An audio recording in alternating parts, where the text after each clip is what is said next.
Hey everyone, so I have for you a low-cost knife that I think a lot of people can like. I think it is fun to occasionally buy new and interesting, inexpensive knives that have cool design or features that you don't commonly see. And this is one I spotted recently. So I want to show it to you, and so far I recommend it as a good one to try. So it is a Kershaw, obviously, and I got this one. You can find it on the internet for about $24, $25, then add on your shipping, so it's typically less than $30.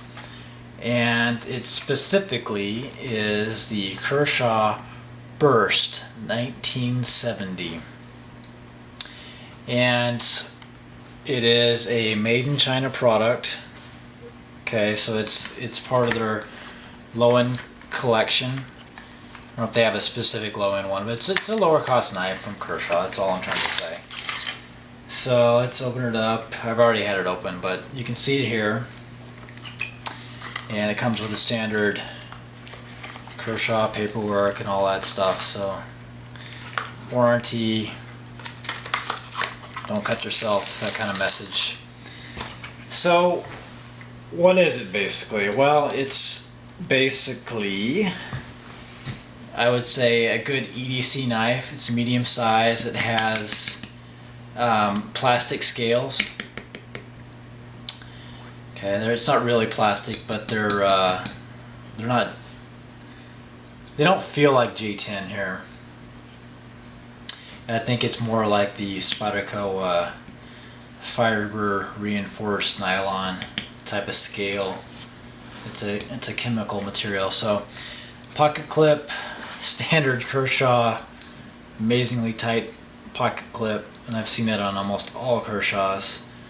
I can't even lift that up. I'm sure it's just fine in the pocket. Let's just try it out real fast. Yeah, it's tight. You can get it on just fine. It's probably going to chew up your jeans a little bit, but that's, again, I don't think that is characteristic of this particular knife. I found that that's the case with most Kershaws. So, open it already, right? Well, I'm almost there. The pocket clip here is reversible. It is tip-up carry.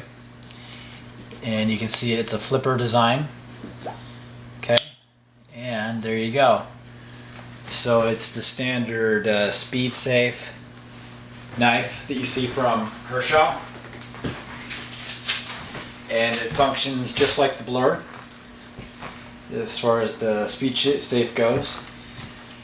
Why did I like this knife? I thought the design was cool. It has this relatively large swooping blade. Okay, and then it has the little, finger choil thing down here with the flipper. I like the quasi swedge up top. It's not sharp at all. It's just the design. I'm not sure I love the little indentation there. I'm not exactly certain what that's for, but it adds a little bit of character to the blade. It's something a little different. And so you can see it's a medium-sized knife. It's maybe slightly bigger than a mini Griptilian. I think when I pulled it out of the box for the first time, my initial reaction was it was heavier than, it's not heavy, but it was heavier than what I was expecting.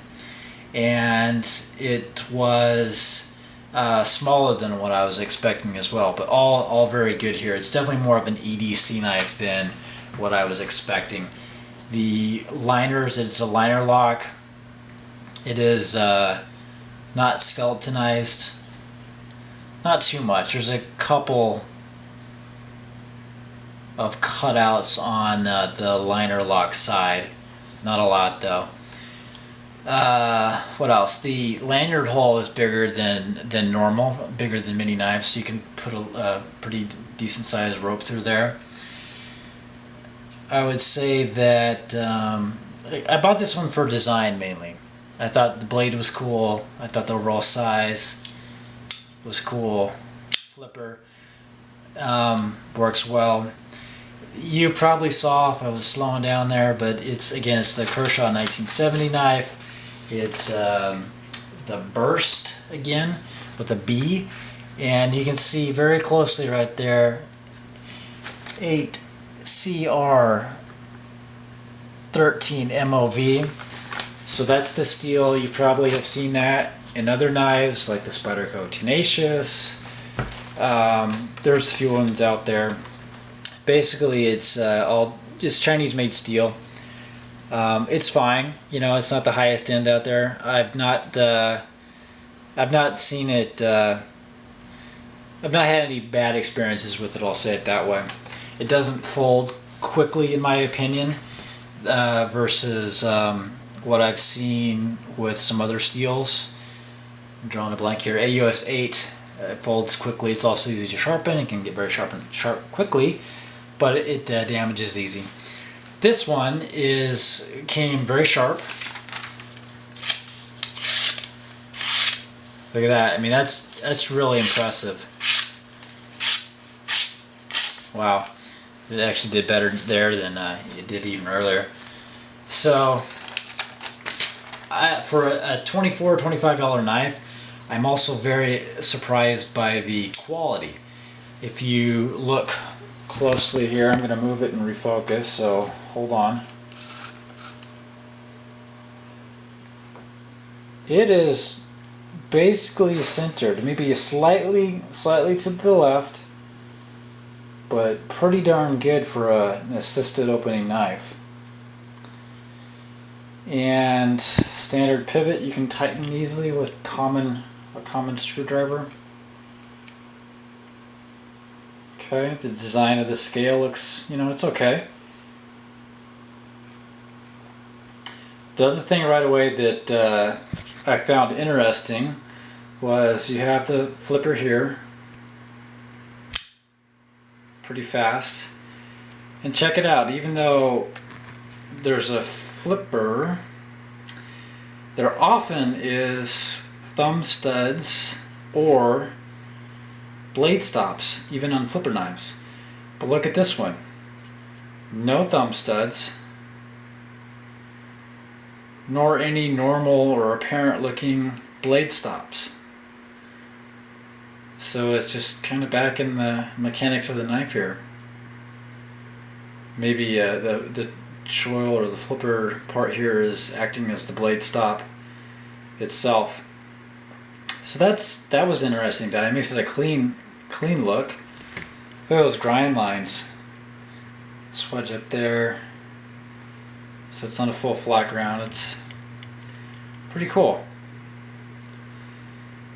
So the other thing about the quality is that the flipper, very fast, certainly doesn't have any problems.